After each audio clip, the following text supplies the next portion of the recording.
അതുകൊണ്ട് പരമാവധി ആളുകളെ ഒരുമിച്ച് താമസിപ്പിക്കുന്ന ടൗൺഷിപ്പ് എന്ന ആശയത്തിലേക്ക് നമ്മൾ പോയി. വയനാടിനെ സംബന്ധിച്ചിടത്തോളം നിങ്ങൾക്കറിയാം, ജന്മം കൊണ്ട ഭൂമി ഇത്രയേറെ തരാൻ പറ്റിയ ഒരാളും അവിടെ ഉണ്ടാകില്ല. ഒന്നിൻ്റെ പേരിലും ജന്മം കൊണ്ട ഭൂമി ഇത്രയേറെ തരാൻ ഒരാളും അവിടെ അങ്ങനെ ഉണ്ടാകില്ല എന്നുള്ളത് കൂടി കണ്ടുകൊണ്ട് അവിടെ എങ്ങനെയാണ് ഇത്രയേറെ പേരെ ഒരുമിച്ച് താമസിപ്പിക്കാവുന്ന ടൗൺഷിപ്പുകൾ ഉണ്ടാക്കുക എന്ന് പരിശോധിച്ചു. അങ്ങനെ വന്നപ്പോൾ അത്തരം ടൗൺഷിപ്പുകൾ ഉണ്ടാക്കാൻ പ്ലാന്റേഷൻ്റെ സ്ഥലങ്ങൾ മാത്രമേ കിട്ടാനുള്ള സാധ്യത ഉണ്ടാകുള്ളൂ. ഇപ്പോഴും ഞാൻ എല്ലാവരോടുമായി പറയുന്നു, ഇവരെ മുഴുവൻ താമസിപ്പിക്കാൻ ഏതെങ്കിലും വിധത്തിലുള്ള സ്ഥലങ്ങൾ ഒരുമിച്ച് ഓഫർ ചെയ്യുന്ന ആരെങ്കിലും ഉണ്ടെങ്കിൽ ആ ഭൂമി എന്തു പണം കൊടുത്തും, പ്രത്യേകിച്ച് വ്യവഹാരങ്ങളില്ലാത്ത ഭൂമി ഏതു വിധത്തിലുള്ള പണം കൊടുത്തും ഏറ്റെടുക്കാൻ സർക്കാരിന് ഒരു മടിയില്ല. സ്വാഭാവികമായിട്ടും ആ വിധത്തിൽ അന്വേഷണം പോയപ്പോൾ 25 എസ്റ്റേറ്റുകൾ അങ്ങനെ നിശ്ചയിക്കപ്പെട്ടു.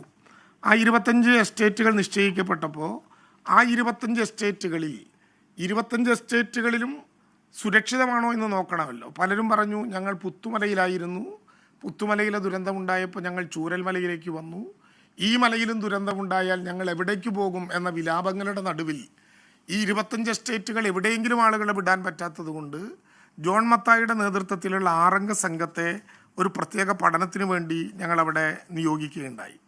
ആ സംഘം പോയി 25 എസ്റ്റേറ്റുകളും പഠിച്ചു.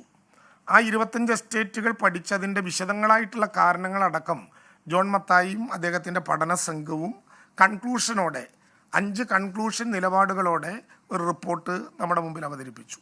ആ റിപ്പോർട്ടിൽ അവർ 9 കേന്ദ്രങ്ങളാണ് പ്രധാനമായും അങ്ങനെ ഈ 25 എടുക്കാം എന്ന് പറഞ്ഞത്. അതിൽ കോട്ടപ്പടി വില്ലേജിലുള്ള കോട്ടനാട് എസ്റ്റേറ്റ്, മുപ്പൈനാട് വില്ലേജിലുള്ള താഴെ അരപ്പറ്റ എസ്റ്റേറ്റ്, ചുണ്ടേല വില്ലേജിലുള്ള ചുണ്ടേല എസ്റ്റേറ്റ്, ചുണ്ടേല വില്ലേജിൽ തന്നെയുള്ള ആനപ്പാറ എസ്റ്റേറ്റ്, കോട്ടപ്പടി വില്ലേജിലുള്ള നെടുമ്പാല എസ്റ്റേറ്റ്, വെള്ളരിമല വില്ലേജിലുള്ള വെള്ളരിമല എസ്റ്റേറ്റ്, ഓടത്തോട് കൽപ്പറ്റ വില്ലേജിലുള്ള എൽസ്റ്റോൺ എസ്റ്റേറ്റ്, ഭൂതക്കൊല്ലി വില്ലേജിലുള്ള എൽസ്റ്റോണിൻ്റെ തന്നെ മറ്റൊരു എസ്റ്റേറ്റ്, കൽപ്പറ്റ വില്ലേജിലുള്ള എൽസ്റ്റോണിൻ്റെ വേറെ ഒരു എസ്റ്റേറ്റ്. ഇങ്ങനെ 9 കേന്ദ്രങ്ങൾ അവർ സുരക്ഷിതമായ സ്ഥലങ്ങളാണ് എന്ന് നിർവചിച്ചു.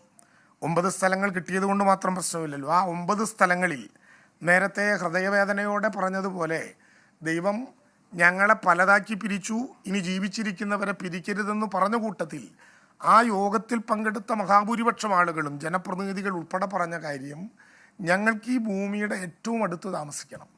എല്ലാവരും പ്രിഫർ ചെയ്യുന്നത് മേപ്പാടി പഞ്ചായത്താണ്. മേപ്പാടി പഞ്ചായത്തിൽ തന്നെ ഞങ്ങൾക്ക് വേണം. ഭൂമിയുടെ പ്രശ്നമുണ്ടെങ്കിൽ തൊട്ടടുത്താകുന്നതിലും പ്രശ്നമില്ല. ഈ 9 എസ്റ്റേറ്റുകൾ ഞങ്ങൾ പരിശോധിച്ചപ്പോൾ ആ 9 എസ്റ്റേറ്റുകളിൽ ജോൺ മത്തായി പറഞ്ഞ ഔദ്യോഗികമായിട്ടുള്ള സുരക്ഷിതത്വം എല്ലാം കൊടുക്കുന്ന വിധത്തിൽ ആകെ നമുക്ക് എടുക്കാവുന്ന ഏറ്റവും പ്രധാനപ്പെട്ട 2 സ്ഥലങ്ങൾ ഞങ്ങളിപ്പോൾ കണ്ടെത്തിയിട്ടുള്ളത് പോലെ ഈ നെടുമ്പാല എസ്റ്റേറ്റും അതുപോലെ തന്നെ എൽസ്റ്റോൺ എസ്റ്റേറ്റുമാണ്. കോട്ടപ്പടി വില്ലേജിൽ മേപ്പാടി പഞ്ചായത്തിലുള്ള നെടുമ്പാല എസ്റ്റേറ്റും അതുപോലെ തന്നെ കൽപ്പറ്റ വില്ലേജിൽപ്പെട്ട എൽസ്റ്റോൺ എസ്റ്റേറ്റും. ഇത് ദുരന്തം നടന്ന് 2 മാസം കഴിഞ്ഞ്, നിങ്ങൾ കരുതുന്നത് പോലെ നേരം എടുത്തിട്ടില്ല.